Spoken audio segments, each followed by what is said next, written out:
والمؤمنات خصوصا إلى أرواح آبائنا وأمهاتنا وأجدادنا وجداتنا وأزواجنا وأولادنا ومشايخنا ومعلمينا وأساتذتنا وأقاربنا وأصحابنا وزملاءنا وأصدقائنا وأصولهم وفروعهم ومن ينتسب إليهم أجمعين شيء لله لهم الفاتحة. أعوذ بالله من الشيطان الرجيم.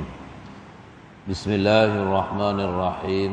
الحمد لله رب العالمين الرحمن الرحيم مالك يوم الدين إياك نعبد وإياك نستعين اهدنا الصراط المستقيم صراط الذين أنعمت عليهم غير المغضوب عليهم ولا الضالين آمين. الحمد لله ثم الحمد لله الذي أرسل رسوله بالهدى ودين الحق ليظهره على الدين كله ولو كره المشركون. صلوات الله وسلامه على حبيبنا المصطفى سيدنا محمد الأمين إمام المتقين وإمام المرسلين وعلى آله وأصحابه ومن دعا بدعوته وتمسك بسنته ومنهجه إلى يوم الدين. أصبحنا على فطرة الإسلام وكلمة الإخلاص وعلى دين نبينا محمد صلى الله عليه وسلم وعلى ملة أبينا إبراهيم حنيفا وما كان من المشركين. رضينا بالله ربا وبالإسلام دينا وبسيدنا محمد صلى الله عليه وسلم نبيا ورسولا. رب اشرح لي صدري ويسر لي أمري واحلل عقدة من لساني يفقه قولي. اللهم اجعلنا من الذين يستمعون القول فيتبعون أحسنه. اللهم آمين. Ashabul fadilah, tuan-tuan pegawai dan ahli jawatan kuasa Masjid Al-Bukhari, ashabul fadilah, tuan-tuan guru, para asatizah, muslimin dan muslimat, mukminin mukminat rahimakumullah. Alhamdulillah, pada pagi Jumaat Sayyidul Ayyam di bulan Rabiul Awal 1444 Hijrah, kita diberi kesempatan dan ruang waktu untuk sama-sama hadir mengimarahkan masjid dan memakmurkan majlis ilmu pada pagi Jumaat ini. Sama-sama kita rafakkan setinggi-tinggi kesyukuran kehadrat Allah Subhanahu wa taala di atas limpahan perkenan, taufik dan hidayahnya yang telah pun membolehkan untuk kita sama-sama meneruskan kehidupan di alam dunia ini dengan kaedah, dengan metodologi yang direstui dan yang diredai oleh Allah Subhanahu wa taala. Ini suatu anugerah, satu nikmat yang cukup berharga dan bernilai, di mana Allah Subhanahu wa taala mengurniakan taufik dan hidayah kepada kita untuk kita jalani dan kita telusuri kehidupan ini berdasarkan kepada apa yang diperintahkan dan diarahkan oleh Allah Subhanahu wa taala kepada kita. Tuan-tuan dan puan-puan, muslimin dan muslimat, mukminin mukminat rahimakumullah. Sama-sama kita mengambil ibrah dan pengajaran. Dalam sebuah hadis Nabi sallallahu alaihi wasallam, Nabi menyatakan berkenaan dengan siapakah daripada kalangan manusia, siapakah daripada golongan insan ini yang bijak, yang cerdik. Maka dalam sebuah hadis daripada an Abi Ya'la Shaddad bin Aus radhiyallahu anhu anin Nabi sallallahu alaihi wasallam qala al-kayyisu man dana nafsahu wa amila lima ba'da al-maut wal 'ajizu man atba'a nafsahu hawaha wa tamanna 'ala Allahil amani. Rawahu Tirmizi wa qala hadisun hasanun wa sadaqa Rasul sallallahu alaihi wasallam. Daripada Abu Ya'la Shaddad ibni Aus radhiyallahu anhu, daripada Rasulullah sallallahu alaihi wasallam dengan sabdaan baginda, al-kayyisu, orang yang paling cerdik, orang yang paling bijak, ialah orang yang selalu memperhitungkan dirinya. mandana nafsahu, orang yang sentiasa muhasabah dirinya. Hasibu anfusakum qabla an tuhasabu, hisablah diri kamu, perbetul balik tang mana ada salah silap kita sebelum kita dihitung di hadapan Allah Subhanahu wa taala. Sebelum kita dibawa menghadap Allah, berbicara dengan Allah di mahkamah Qadhi Rabbul Jalil, maka waktu, ruang dan masa yang Allah bagi kepada kita, waktu kita hidup ini, kita kena perbaiki, kita kena koreksi dan perbetul tentang mana ada kelompongan dan kesalahan, kealpaan dan kelalaian kita. Kita improvekan kehidupan kita dengan cara yang diridai oleh Allah Subhanahu wa taala. Jadi orang yang cerdik ni orang yang selalu muhasabah diri dah. Orang yang sentiasa duk imbas balik, duk semak balik, duk scan, duk audit apa saja amalan, pekerjaan, gerak laku yang dia lakukan selama ini sewaktu dia berada di atas muka bumi. Yang kedua, wa amila lima ba'dal maut, dan ia juga suka beramal untuk bekalan sesudah mati. Ini di antara ciri takwa yang disebut oleh Sayyidina Ali bin Abi Talib karramallahu wajhah. Apabila ditanya kepada beliau, mat taqwa, maka Sayyidina Ali menjawab, antaranya ialah wal isti'dad li yaumir rahim, yaitu kamu melengkapkan persediaan dan persiapan untuk kamu bawa di hari kematian kamu, di hari di mana roh kamu telah terpisah daripada jasad kamu, di mana hari kamu meninggalkan alam dunia ini, berpindah kamu min dari dunia ila daril akhirah, min daril fana ila daril baqa, min daril waba, min daril bala ila daril wafa. Waktu itu kamu dah ada suatu amalan, suatu persediaan, suatu persiapan yang cukup rapi untuk kamu bawa dipersembahkan kepada Allah Subhanahu wa taala, yaitu orang yang menyediakan bekalan yang terbaik untuk dia bawa bertemu dengan Allah Subhanahu wa taala. Dan sudah pasti, sudah tentu tuan-tuan, wa tazawwadu fa inna khairaz zadi taqwa wattaquni ya ulil albab. Berbekallah kamu, bersiap-siagalah kamu. Sungguhnya sebaik-baik bekalan dan persiapan itu ialah taqwa Allah. Hendaklah kamu bertakwa, hendaklah kamu laksanakan seluruh arahan dan titah perintah Allah SWT, dan kamu menjauhkan segala tegahan dan larangannya. Wattaquni ya ulil albab, bertakwalah wahai insan yang punya minda yang sejahtera. Orang yang cerdik, orang yang intelektual ni tuan-tuan, dia persiapkan diri dia dengan takwa Allah yang berada di persada, di kemuncak kehidupannya. Kemudian Nabi sebut lagi tuan-tuan, wal ajizu man atba'a nafsahu hawaha, dan orang yang lemah, yang tak cerdik lah tuan-tuan, yang dia ini mengsia-siakan peluang dan ruang waktu yang Allah bagi kepada dia waktu dia hidup atas dunia ni, iaitu orang yang selalu mengikut hawa nafsunya, orang yang hanya memfokuskan untuk tujuan dunia semata-mata, dan dia juga memfokuskan mensasarkan hanya untuk keseronokan yang sementara, yang bersifat muaqqat, yang bersifat temporary ini saja. Dia kira ikut nafsu saja. Apatah lagi nafsu ammarah, nafsu yang tak boleh menerima segala kebaikan dan kebajikan. Dia hanya buat benda-benda kemaksiatan, kejahatan semata-mata.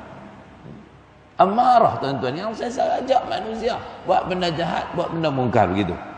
Jadi orang ni orang yang rogi, orang yang lemah, orang yang tak cerdik tuan-tuan, apabila dia ikut nafsu syahwat dia, nafsu keinginan dia. Dan yang kedua, wa tamanna 'ala Allahil amani, dan dia hanya banyak berangan-angan kepada Allah Subhanahu wa taala, angan-angan untuk nak dapat kebahagiaan, angan-angan untuk nak dapat kecemerlangan, tapi dia tak pernah buat pun amalan-amalan yang menjurus kepada kecemerlangan dan kejayaan. Macam mana dia nak dapat, tuan-tuan, kalau dia hanya berpeluk tubuh, dia hanya duk fokus untuk tujuan kebendaan, keduniaan semata-mata, tidak ada ruang dan waktu untuk menjadi abid ilallah, hamba Allah yang terbaik kepada Allah Subhanahu wa taala dengan amal-amal solehnya, amal-amal perbuatan yang baik, yang berkebajikan, albirri wat taqwa. Tak ada langsung dalam agenda dia perkara-perkara tersebut, tuan-tuan, dia hanya duk angan-angan saja. Sudah tentu dia tak akan dapat mengecapi nikmat kejayaan dan kecemerlangan itu. Pepatah Arab, tuan-tuan, ada menyatakan tarjun najat walam ta'ti an tariqiha aw an masalikiha inna safinata la tajri 'ala al-yabasi. Kamu mengharapkan kejayaan, kamu duk angan-angan nak dapat kecemerlangan, nak jadi insan yang the best among the best, yang nak jadi manusia yang terbaik daripada kalangan yang baik. Tapi kamu tak ikut jalan, tak ikut lorong, tak ikut laluan, tak ikut landasan yang menuju kepada kejayaan dan kecemerlangan. Walam ta'ti an tariqiha aw an masalikiha. Jalan kejayaan ni dia ada lorong dia, tuan-tuan. Dia ada apa? Dia ada apa ni, susun atuk dia. Dia ada kriteria dia. Maka disebutkan inna safinata la tajri 'alal yabasi. Sesungguhnya kapal itu dia tak akan melayang atas darat. Mana ada kapal melayang atas darat, tuan-tuan? Kapal dia kena melayang di permukaan air, di lautan. Itu laluan dia. Macam mana kapal terbang lah, nama pun kapal terbang, dia kena terbang di udara, dia benar boleh terbang dalam air. Kecuali kapal selam tu tak lain lah. Tapi nama kapal terbang, tuan-tuan, dia kena duduk di udara. Dia kena mau kata kapal air ni, kapal laut, kapal ni, tuan-tuan, dia kena belayak di permukaan air, di lautan, begitu. Dia ada laluan dia. Muslimin, muslimat, mukminin, mukminat yang dirahmati Allah sekalian. Jadi orang yang apa? Hanya duk angan-angan saja, tuan-tuan, supaya dia dapat kebahagiaan dan dia pengampunan daripada Allah SWT. Tapi tidak diiringi dengan amal-amal solehnya, tidak diiringi dengan amal kebajikannya. Jadi bagaimana dia nak dapat, bagaimana dia nak perolehi nikmat itu, tuan-tuan? Maka dalam keterangan hadis ni, tuan-tuan, terdapat banyak perbezaan lah, tuan-tuan, dalam membuat penilaian siapakah sebenarnya orang yang cerdik dan siapakah sebenarnya orang yang bahagia. Siapa orang yang paling cerdik, siapa orang yang paling bahagia, tuan-tuan? Di mana perbezaan nilai ini timbul daripada perbezaan garis panduan penilaian tersebut. Ada orang dia apa? Dia ikut garis panduan yang berbeza dengan apa yang ditentukan, ditetapkan oleh Allah SWT. Dia hanya duk fikir melalui logik akal dia, dia hanya fikir melalui ilmu yang dia ada. Dia anggap kata dengan punya wang yang banyak itu tanda dia dapat kebahagiaan. Kereta yang besar itu tanda dia dapat kebahagiaan. Belum pasti, tuan-tuan. Berapa ramai orang yang kaya raya tapi hidup dia tak tenang kerana dia diselubungi dengan permasalahan yang macam-macam. Mungkin kaya dia kerana hutang yang banyak. Mungkin kaya dia melalui sumber yang haram, sumber yang tak betul, yang sumber-sumber rasuah dan sebagainya. Ini menyebabkan hidup dia tak tenang, tuan-tuan. Dia diselubungi dengan dosa dan noda. Itu bukan kebahagiaan yang sebenar. Maka tersebut bagi seorang yang faham kebendaan, tuan-tuan. Yang faham materialistik ni, tuan-tuan, orang yang cerdik pada penilaiannya, orang yang banyak atau benar. Dia anggap yang tu. Dia punya persepsi dia begitu, tuan-tuan. Dan banyak duit ringgit, kemudian boleh menikmati segala keselazatan dunia dan bebas untuk bersuka-suka di mana saja, berpoya-poya di kelab malam lah, di tempat-tempat hiburan dan sebagainya, tuan-tuan. Jadi dia anggap yang tu satu kebahagiaan untuk dia, pasal dia hanya fokus melalui kebendaan dan juga materialistik dia, tuan-tuan.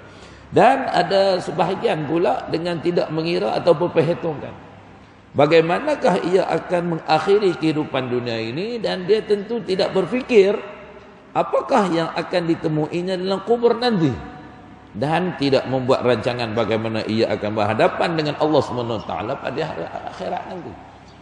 Jadi apabila orang ni tuan-tuan, dia duduk fokus kepada kebendaan dan keduniaan semata-mata, maka dia akan abaikan soal keakhiratan, soal amal soleh, amal baik yang dia nak bawa sebagai bekalan dia nak bertemu dengan Allah Subhanahu wa taala.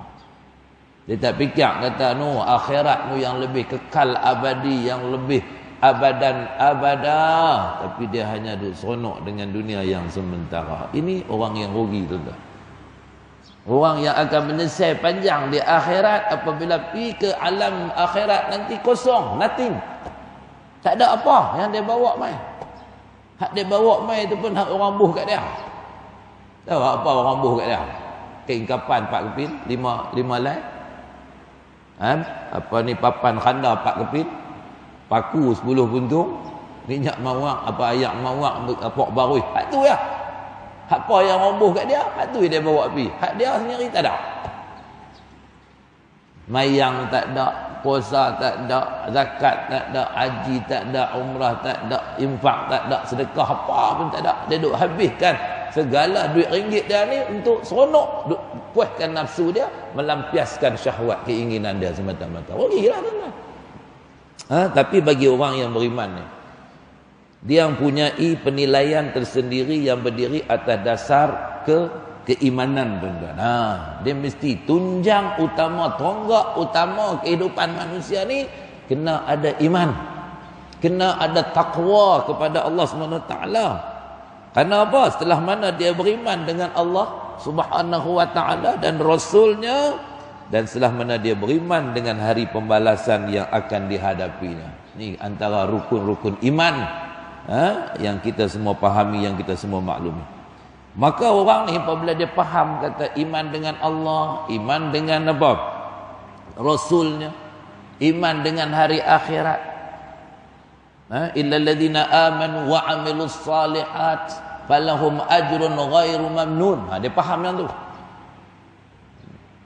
Yang berjaya ni tuan-tuan, yang dapat pahala yang berterusan berpanjangan ni siapa? Hak betul-betul beriman dengan Allah SWT, beriman dan buat amal soleh.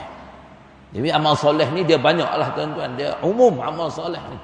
Segala bentuk pekerjaan, perlakuan yang kita lakukan demi libtigha'i mardatillahi azza wa jal, untuk kita kecapi nikmat redha Allah SWT dan dilaksanakan betul-betul mukhlishina lahuddin, ikhlas kerana Allah, maka itu dikira sebagai ibadah kita kepada Allah SWT yang membuahkan dan menatijahkan pahala ganjaran baik daripada sisi Allah SWT.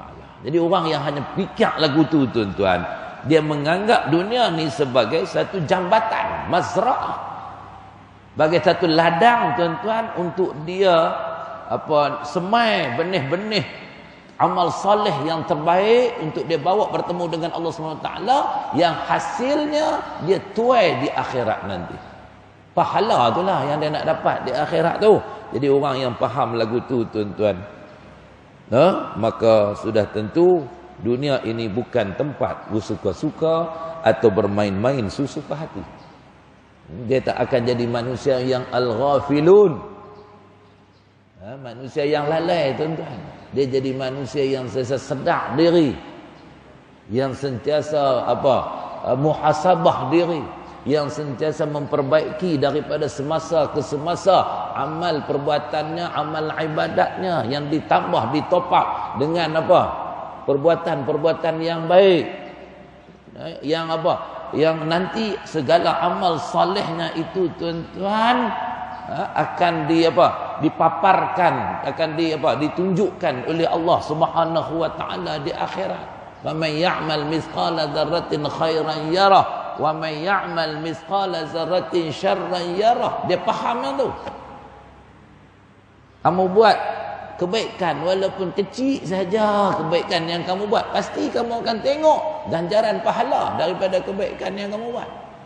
Begitu juga kejahatan yang kamu buat, walaupun kecil kejahatan kamu, pasti kamu akan dapat pembalasan yang setimpal, yang sewajar daripada Allah SWT, hasil daripada kerja jahat yang kamu buat.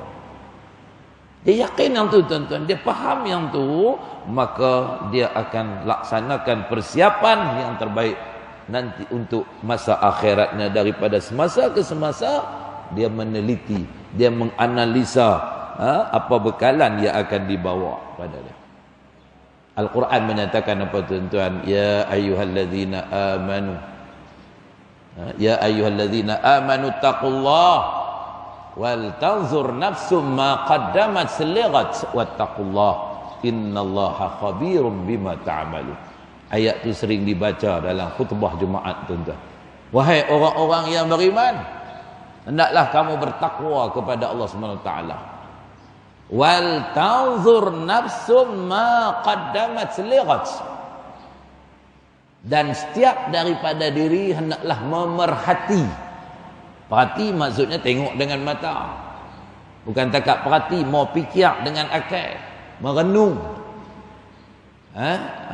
menganalisa, menyelidik tuan-tuan. Wal tanzur nafsu ma qaddamat selighat. Apa yang dia nak bawa bertemu dengan Allah Subhanahu wa taala pada hari esok.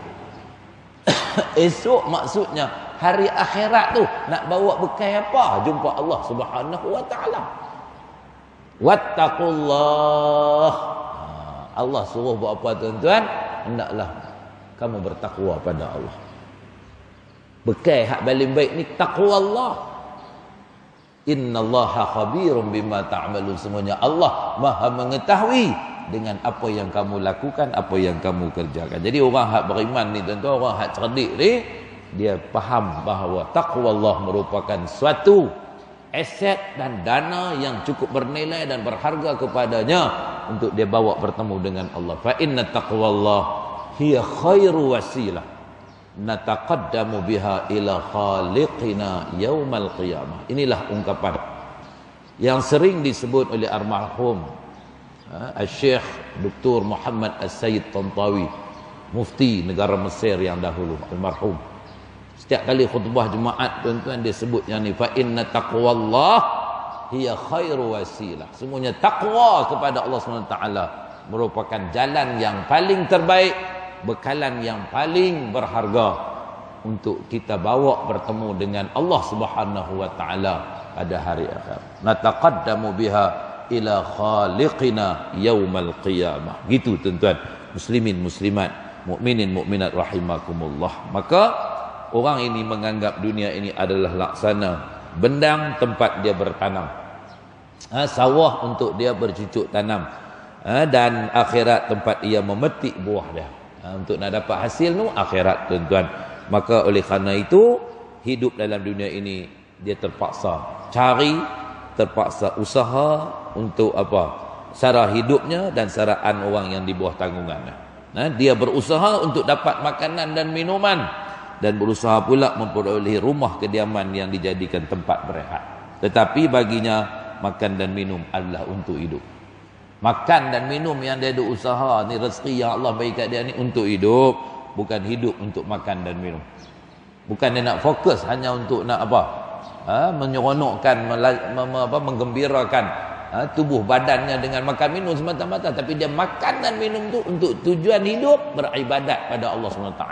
Tu baru dah ada pahala kan.